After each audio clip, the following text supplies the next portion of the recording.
दोनों मुर्दे कफन पहने हुए थे। हवा के झोंकों से उनके खुश्क और सूखे हुए बाल लहरा रहे थे। उनकी आंखें बेनूर और साकत थीं, जैसे वो दूर कहीं खलाओं में घूर रहे हों।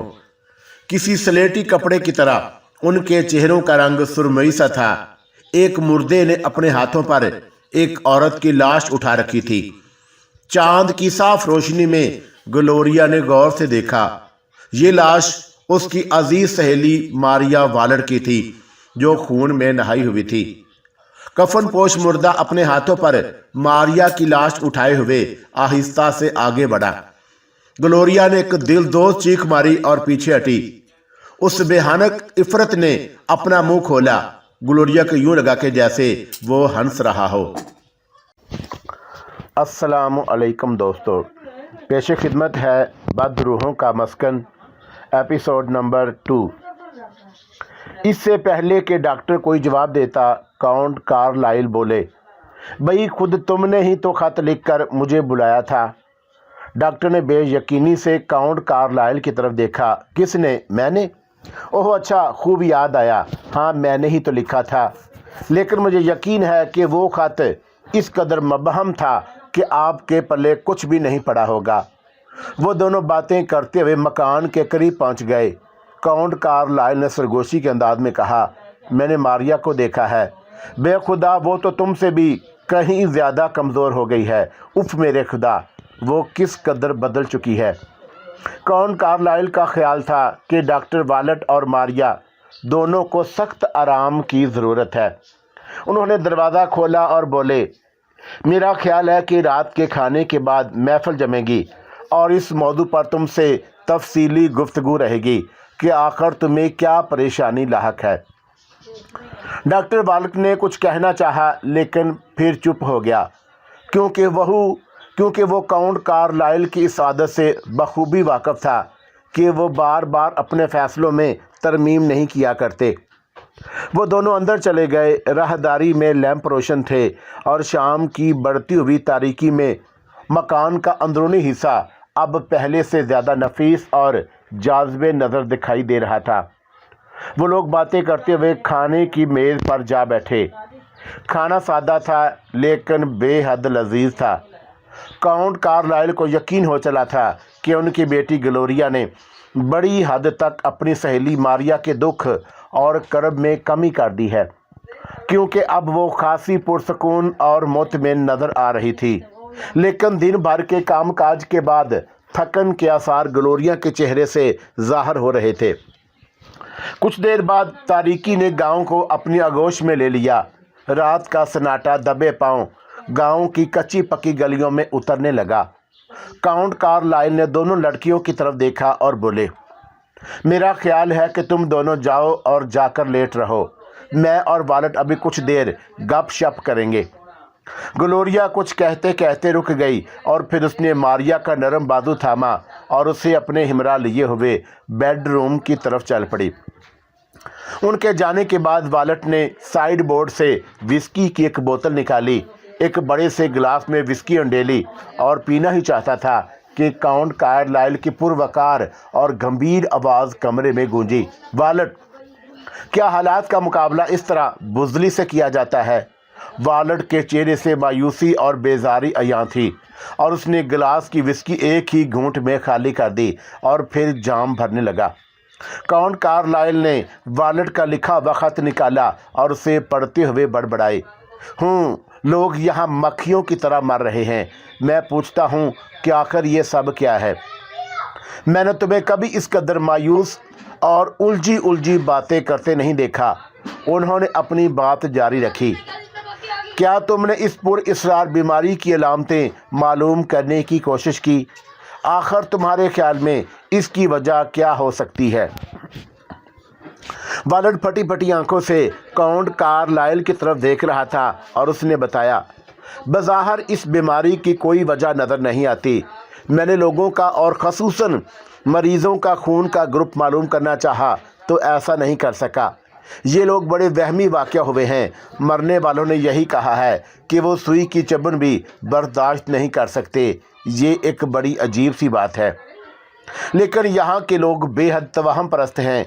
इतनी अमवात के बावजूद मैं एक भी पोस्टमार्टम नहीं कर सका। ये बड़ी बदकिस्मती की बात है। वैसे भी ये लंदन तो है नहीं, ये तो एक मामूली सा कार्निश गांव है। यहाँ जागीरदार कारगारेज की हुक्मरानी है। वो जो भी करता है महज अपने मफाद और खुशी की खातर करता है। उसे गांव की खुशहाली, तरक्की या सियासी तरक्की से कतई कोई दिलचस्पी नहीं है। काउंट कार्लाइल ने अफसोस से सर हिलाया। नहीं, ये एहसास होने लगा कि रात अब बहुत बीत चुकी है, इसलिए सो रहना ही बेहतर होगा। वालेट बड़ी उम्मीद भरी नज़रों से उनकी तरफ देख रहा था। काउंट कार्लाइल ने एक बार फिर जहन से नींद को झटका और कतई फैसला सुनाते हुए बोले, मैंने फैसला कर लिया है कि हमें पोस्टमार्टम के लिए एक लाश हर कीमत पर हासिल करना होगी, और इस सिलसिले में मार्टी के भाई की लाश जो अभी हाल ही में मरा है ज़्यादा मुनासिब रहेगी। अब हम ज़्यादा इंतज़ार नहीं कर सकते, ज़्यादा वक्त ज़ाया नहीं कर सकते। हमें जल्द अज जल्द ये इक़दाम करना होगा। वालेट बड़े गैर यकीनी अंदाज में काउंट कार्लाइल को देखे जा रहा था। वो फिर बोले, आज रात 14वीं की रात है, इससे बेहतर मौका हमें फिर नहीं मिल सकेगा। हमें आज रात ही ये लाश हासिल करना होगी। तुम्हारा क्या ख्याल है, कोई हद तो नहीं होगा? वालेट ने कुछ कहने के लिए मुंह खोला, लेकिन फिर असबात में सर हिलाकर रह गया। खूब, काउंट कार्लाइल ने मुतमिन अंदाज में कहा। अब देखना यह है कि हमारे इस पोस्टमार्टम से क्या नताइज ज़ाहिर होंगे। इस गुफ्तगू के बाद वो दोनों ऊपर बेडरूम में चले आए और कुछ देर तक वहाँ बैठने के बाद ये सोचकर कि वो लड़कियों की तन्हाई में मक्कल हो रहे हैं, फिर नीचे ड्राइंग रूम में चले आए। उन दोनों के जाते ही मारिया कसमसाने लगी और ग्लोरिया उसके बिस्तर पर आ बैठी। दोनों सहेलियां धीमी धीमी आवाज़ों में बातें करने लगी, लेकिन ग्लोरिया ने महसूस किया कि मारिया की हंसी में शादाबी और ताजगी अनका थी। उसकी मुस्कुराहट भी बड़ी पसमुर्दा और उदास सी थी। उसने मारिया से सुबह के वाक़ई का तज़किरा भी किया और बताया कि वो अब तक उन घोड़सवारों के हवसनाक निगाहों को नहीं बुला सकी है। मारिया ने कहा, हाँ, वो लोग यकीनन ब्राउन गारेज के दोस्त ही हो सकते हैं। ग्लोरिया के इस्तफसार पर मारिया ने बताया कि गारेज एक बेहद वजी और अमीर आदमी है। वो अभी तक कमारा है और ये हकीकत है कि अक्सर लड़कियां उसकी दीवानी हैं। ग्लोरिया के चेहरे पर हया की सुर्खी दौड़ गई और वह बोली, गालबन तुम मेरे साथ दिल लगी करने के मूड में हो। बहरहाल मेरी जान, तुम अपनी कहो, तुम्हारा क्या हाल है? ये सुनकर मारिया के चेहरे पर यकायक दुरुस्तगी छा गई और ग्लोरिया को एहसास हुआ कि उसे ये बात नहीं कहनी चाहिए थी। लेकिन वो सोच रही थी कि कहीं डॉक्टर वालेट और मारिया के दरमियान ये तीसरा आदमी तो इख्तलाफ का सबब नहीं बन गया। कुछ देर खामोश रहने के बाद ग्लोरिया खोखली सी हंसी हंसने लगी और ग्लोरिया को इस तरह हंसते देखकर मारिया भी उसका साथ देने लगी। अब वो दोनों गुजरे हुए दिनों की बातें कर रही थी और रात आहिस्ता आहिस्ता गुजरती जा रही थी। ग्लोरिया को यकीन था कि वालेट ब्राउन गारेज को हरगिज़ पसंद नहीं करता होगा। फिर उसने अपना सामान सलीके से रखा और अपना आरामदा बिस्तर का रुख किया। वो सोच रही थी कि कल सुबह उसे और बहुत सारे काम करने हैं। खुदा मालूम मारिया इस कदर बदसलीका और फोहड़ कब से हो गई थी कि उसे ना अपना कुछ होश था और ना घर की खबर। ग्लोरिया ने अपना शब ख्वाबी का लिबास पहना और खुशबुओं से महकते हुए बिस्तर में लेट गई। नीचे कमरे से अभी तक काउंट कार्लाइल और वालेट की बातों की आवाज़ें आ रही थीं।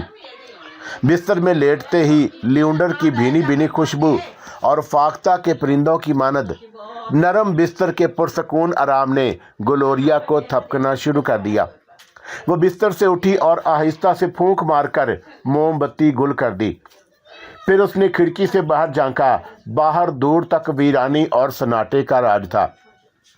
चौक में मुकम्मल खामोशी थी। हर तरफ एक हू का आलम तारी था। आसमान पर छोटे छोटे स्याह और भूरे बादलों के टुकड़े हवा में तैर रहे थे और चांद की जर्द चांदनी हर तरफ बिखरी हुई थी।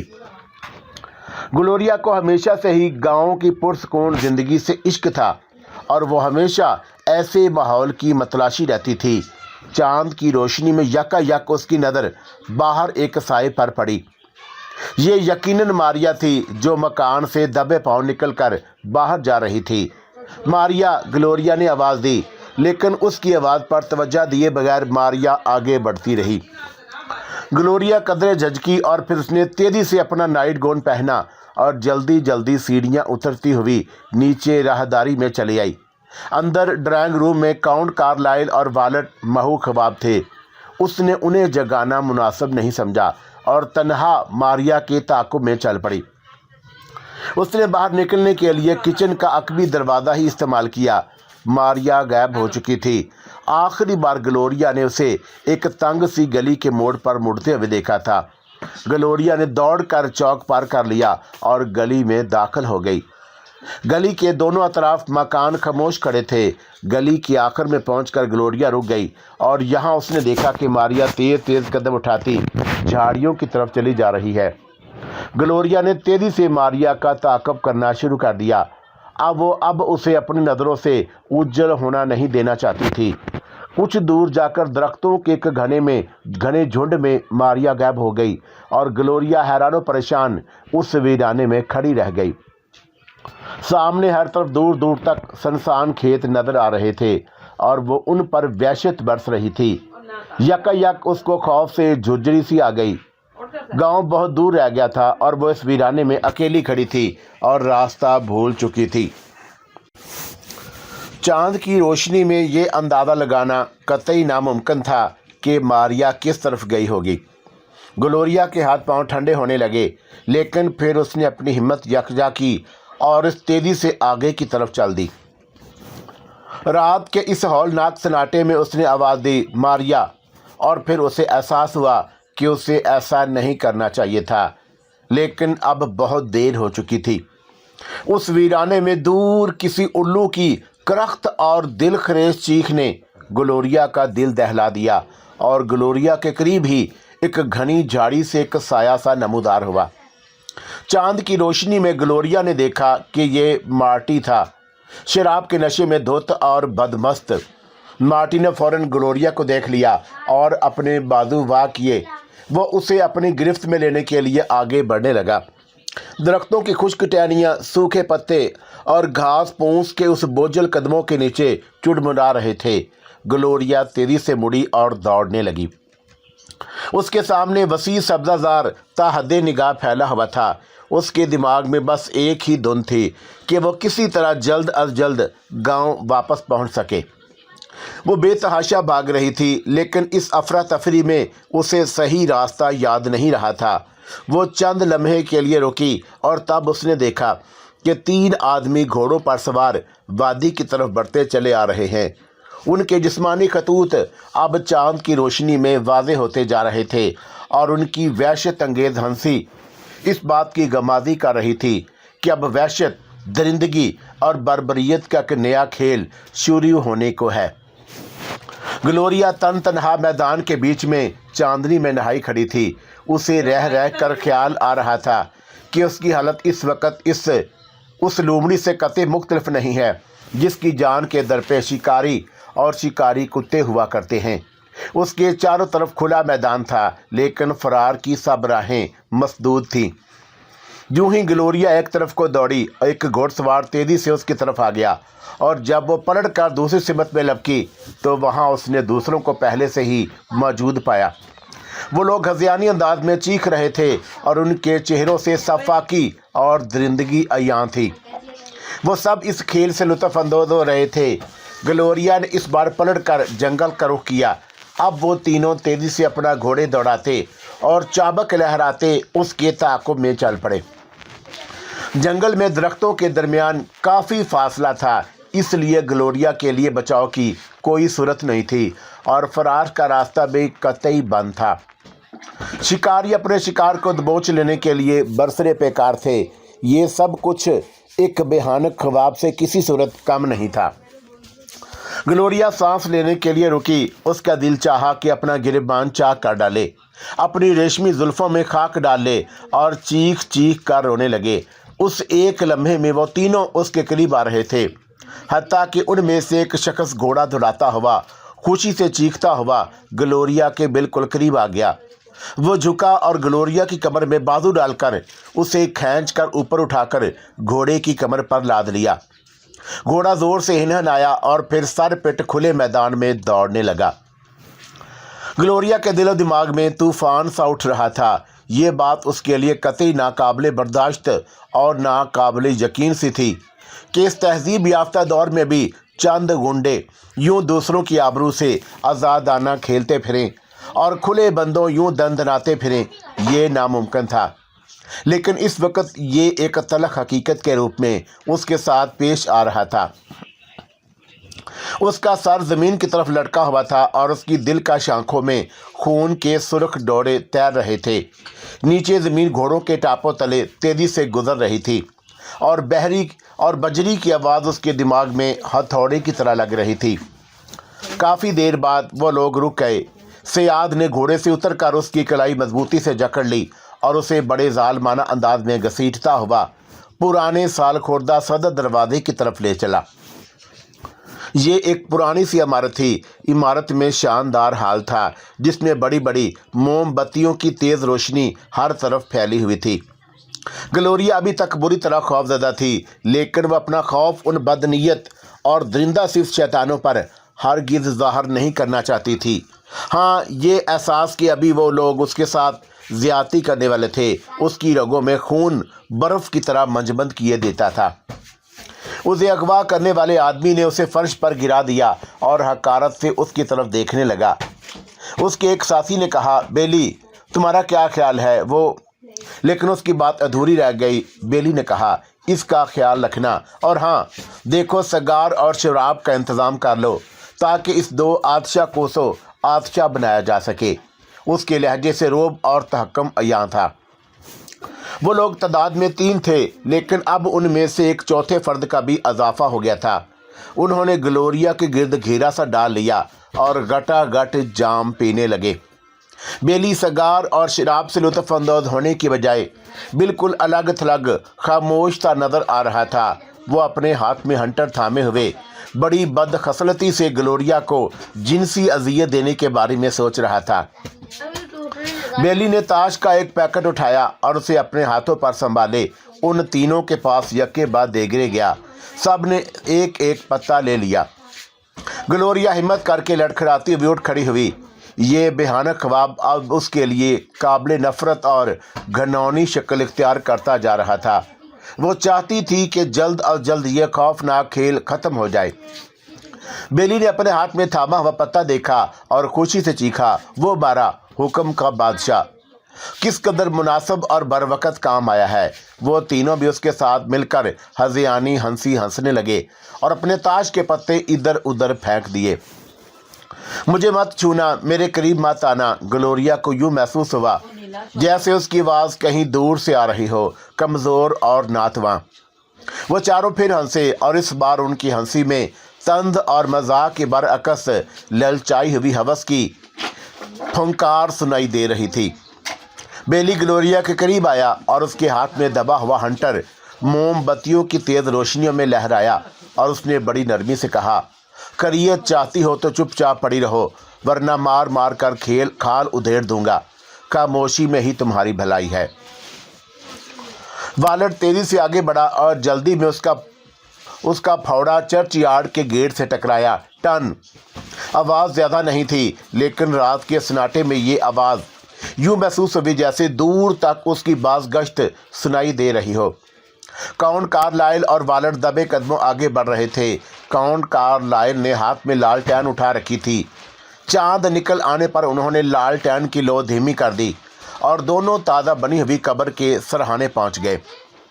कब्र पर चंद मुरझाए हुए नन्हे नन्हे फूल पड़े हुए थे। दोनों आदमियों ने इधर उधर देखा और फिर बड़ी खामोशी से अपने काम में जुट गए। वालट ने खोदना शुरू कर दिया और इस दौरान काउंट कार्लाइल बार बार गिरजाघर की सिमत जाकर देख लेते कि कोई आ तो नहीं रहा, लेकिन किसी किस्म की मदाखलत का अमकान फिल वक़्त उन्हें नज़र नहीं आया। कब्र की ज़मीन अभी भुरभुरी थी। जल्द ही ताबूत नज़र आने लगा। वालट ने ताबूत पर पड़ी हुई मिट्टी और पत्थर हटाए और स्क्रू ड्राइवर उठाकर ताबूत का ढकना खोलने लगा। काउंट कार्लाइल को किसी गैर मुतवक्का नतीजे का इंतजार नहीं था, लेकिन खौफ और तजस्सुस की एक सर्द लहर वालट की रीढ़ की हड्डी में दौड़ गई। ताबूत की आखिरी कील भी निकाल दी गई। वालट ने सीधे खड़े होकर सांस ली और स्क्रू ड्राइवर काउंट कार्लाइल के हवाले कर दिया। अब देखें क्या होता है, काउंट कार्लाइल ने कहा। हाँ, अब देखिए क्या होगा। काउंट कार्लाइल के पीछे से एक आवाज़ उभरी और उन्हें झुर्झरी सी आ गई। वो संभले और ये देखने के लिए मुड़े कि ये तीसरी आवाज़ किसकी थी। चांद की रोशनी में किसी की वर्दी के बटन चमकने लगे और वालट एक जस्त लगाकर कब्र के गड़े से बाहर आ गया। ये सार्जेंट था। काउंट कार्लाइल और वालट के लिए फरार नामुमकिन था। वो दोनों रंगे हाथों पकड़े गए थे। इनकार की गुंजाइश हरगिज़ नहीं थी। अब इस मरहले पर काउंट कार्लाइल ने सार्जेंट से कहा, अब हम जबकि अपने काम के आखिरी मरहले पर पहुंच चुके हैं, क्या आपको इस बात पर कोई एतराज़ होगा अगर हम ताबूत का ढकना उठा दें तो? यकीनन जवाब मिला, मुझे एतराज़ ज़रूर होगा। खुदा के वास्ते मुर्दों को उनकी आखिरी आरामगाहों में आराम से सोने दीजिए। अगर आप में से किसी ने ताबूत को हाथ लगाया तो। लेकिन काउंट कार्लाइल ने पुलिस के आदमी की बात सुनी अनसुनी कर दी और ये कोशिश करने लगे कि उसे बातों में उलझाए रखें। वालट ने यह मौका गनीमत जाना और तेजी से कब्र में कूदकर ताबूत का ढकना उठा दिया। खौफ और हैरत से मिली जुली एक चीख उसकी हलक से बरामद हुई। सार्जेंट और काउंट कार्लाइल तेजी से कब्र की तरफ लपके। खौफ और दहशत से उनकी आंखें फटी रह गईं। ताबूत खाली था। उन तीनों के हाथ पांव सर्द हो गए। खुद काउंट कार्लाइल की हालत काफ़ी ख़राब हो चली थी। उनकी समझ में ये बात नाकाबिले फ़हम बात नहीं आ रही थी कि आखिर लाश क्या हुई। बहरहाल ये बात तय थी कि अब कानून का हाथ उनके गिरबान तक नहीं पहुंच सकता था, क्योंकि ज़्यादा से ज़्यादा उन पर लाश चुराने का इल्ज़ाम आयद किया जा सकता था। लेकिन यहाँ तो लाश का वजूद ही सिरे से नहीं था। काउंट कार्लाइल ने सार्जेंट से दरख्वास्त की कि वो उस पुरअसरार बीमारी का सुराग लगाने के लिए उनकी मदद करे, क्योंकि ये एक ऐसा काम था जिसमें पूरे गांव की फलाही और भलाई थी।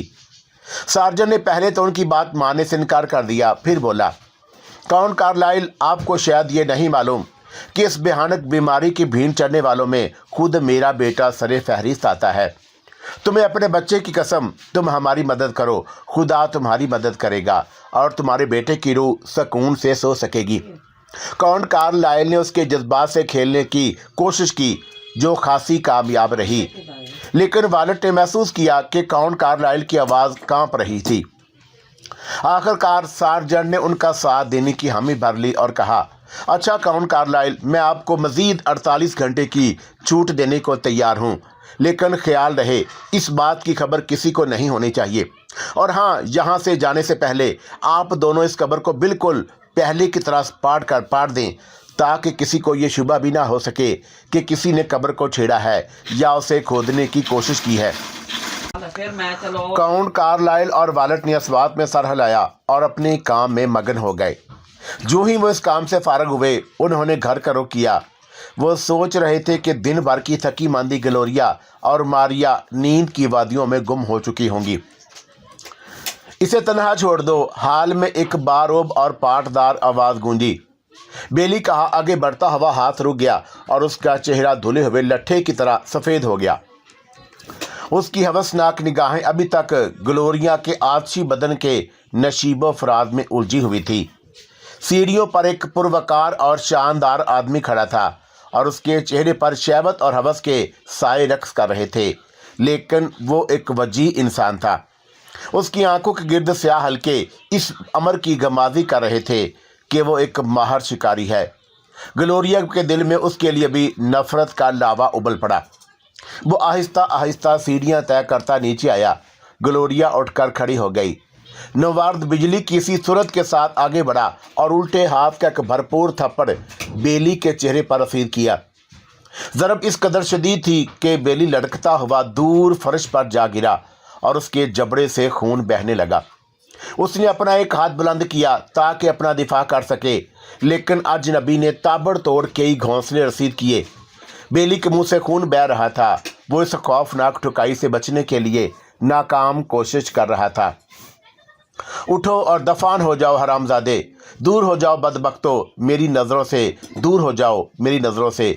अजनबी धाड़ा और वो चारों बौखला कर दरवाजे की तरफ बढ़े। ग्लोरिया के दिल में नफरत की एक लहर सी दौड़ गई। नवार्ड ग्लोरिया के करीब आया और बड़े नरम लहजे में बोला, मिस ग्लोरिया, मुझे दिली अफसोस है कि आपको परेशानी उठानी पड़ी। मैं अपने दोस्तों की इस जलालत के लिए आपसे माजरत खवा हूँ। मैं जानता हूँ कि उनका ये इक़दाम नाकाबिले मुआफ़ी है, लेकिन मैं आपसे इल्तिजा करता हूँ कि आप इन्हें माफ़ कर दीजिए। यकीन कीजिए, ये सब कुछ मेरी लाइल्मी में हुआ। तुम्हें मेरा नाम कैसे मालूम हुआ? ग्लोरिया ने खौफ और हैरत के मिले जुले तासरात से कहा। ये एक छोटा सा गांव है और मुझे आपके मोहतरम वालिद और आपकी आमद की इतला मिल गई थी। आप जैसी हसीन खातून के नाम से भला कौन वाकिफ़ ना होगा? वो एहतरामन झुका। मेरा नाम गारेज है, ब्राउन गारेज। खूब, तो ये वही गारेज है जिसका तज़किरा करते हुए मारिया की आंखों में ताबनाक सी चमक आ जाती है। ग्लोरिया ने सोचा। मिस्टर गारेज, क्या तुम मुझे मेरे घर तक पहुंचा सकते हो? ग्लोरिया ने कहा। गारेज ने अय्यारी से कहा, मेरा ख्याल है कि आपने अब तक मुझे माफ़ नहीं किया। तुम ठीक कहते हो, बराह करम मुझे मेरे घर तक पहुंचा दो या फिर मुझे खुद ही पैदल जाना होगा। ग्लोरिया ने कहा। क्या मैं अपनी ज़ाती मासूमियत का किसी सूरत आपको यकीन नहीं दिला सकता? गारेज ने धीमे लहजे में कहा। बज़ाहिर गारेज के लहजे से खलूस और मासूमियत टपक रही थी और वो खुद को मुहज़्ज़ब और शाइस्ता ज़ाहिर करने पर मुसर था, लेकिन खुदा मालूम क्यों ग्लोरिया के दिल में उसकी हर बात फांस की तरह उतरती चली जा रही थी। खौफ, वहम, शक और वहशत के जज्बात ने उसके सोचने की तमाम तर क़ुव्वतें सल्ब कर ली थी। वो बोली, मेरा ख्याल है कि मुझे पैदल ही जाना पड़ेगा। गारेज ने झुक कर कहा, मेरी बग्गी आपकी खिदमत के लिए हाजिर है। बदकिस्मती से मैं इस वक्त आपका साथ दे नहीं सकूंगा, लेकिन मैं अपना एक नौजवान को हदायत देकर। जी नहीं शुक्रिया, इस कलफ की कोई ज़रूरत नहीं। ग्लोरिया ने बदमज़गी से कहा, मैं पैदल चलने को तरजीह दूंगी। ग्लोरिया तेज़ी से दरवाजे की तरफ मुड़ी ताकि बाहर जा सके। गारेज उसके शाना बिशाना चलता हुआ सदर दरवाजे तक आया और उसे रात के उस पुरहौल सन्नाटे में तन्हा बाहर जाने से मना करने लगा, लेकिन ग्लोरिया ने सख्ती से उसकी हर पेशकश और दरख्वास्त रद्द कर दी और बाहर निकल आई। मैं कल सुबह सबसे पहले इस भयानक वाक़े की इत्तला पुलिस को दूंगी। खुदा के लिए मिस, ऐसा ना कीजिएगा, मैं आपके आगे हाथ जोड़ता हूँ। गारेज ने कहा, आप नहीं जानती, इस गांव में मेरी अच्छी साख दागदार हो जाएगी। मैं नहीं चाहता कि किसी किस्म का कोई स्कैंडल मेरी ज़ात से मंसूब किया जाए। और तुम्हारा अपने नफीस और तहजीब याफ्ता मेहमानों के बारे में क्या ख्याल है? ग्लोरिया ने तंजन कहा। आप उनका मामला मुझ पर छोड़ दीजिए। मैं उन्हें ऐसी इबरतनाक सज़ा दूंगा कि वो फिर कभी ऐसी हरकत नहीं करेंगे। मैं आपको यकीन दिलाता हूँ कि उन्हें उनके किए की सज़ा ज़रूर मिलेगी। ये मेरा वादा है। ग्लोरिया ने गारेज की बात मान ली और गारेज ग्लोरिया का शुक्रिया अदा करते हुए बोला, मैं आपसे सिर्फ इतनी सी इल्तिजा करूँगा कि आप टीन की कानों की तरफ मत जाइएगा। वो जगह बेहद मखदूश है और किसी वक्त भी वहाँ की ज़मीन धंस सकती है। ग्लोरिया ने बेचैनी से अपने होंठ काटे और चांद की रोशनी में बाहर सड़क पर निकल आई। चारों तरफ उसी रूह फरसा सन्नाटे ने आगे बढ़कर उसका इस्तकबाल किया। हर तरफ एक बेहानक खामोशी छाई हुई थी। ज़रा सी आहट पर भी ग्लोरिया का दिल बुरी तरह लरजने लगता। उसका जिस्म सूखे पत्ते की मानद कांपने लगता। खौफ और वसवसों ने उसे तेज चलने पर मजबूर कर दिया था। वो तेजी से आगे बढ़ रही थी। दूर चांदनी में उसने देखा कि टूटे फूटे मकानात का एक छोटा सा सिलसिला एक भयानक मंजर पेश कर रहा था। पुरानी सी पनचक्की ज़रा सी देर को चली और फिर रुक गई। उसकी चरचराहट सुनकर ग्लोरिया का दिल एक बार फिर खौफ से कांप उठा। वो समझी कि यह शायद उसका नज़र का फरेब है, लेकिन फिर उसने गौर से देखा तो चक्की के पंखे चल रहे थे। बारोन गारेज की वार्निंग को नज़रअंदाज करते हुए उसके दिल में तजस्सुस और मारिया को तलाश करने की लगन ने फिर सर उभारा और वो आहिस्ता आहिस्ता टीन की बोसीदा कानों की तरफ चल पड़ी। इमारत की हालत बेहद मखदूश और ख़तरनाक थी। हर तरफ मौत का सन्नाटा तारी था।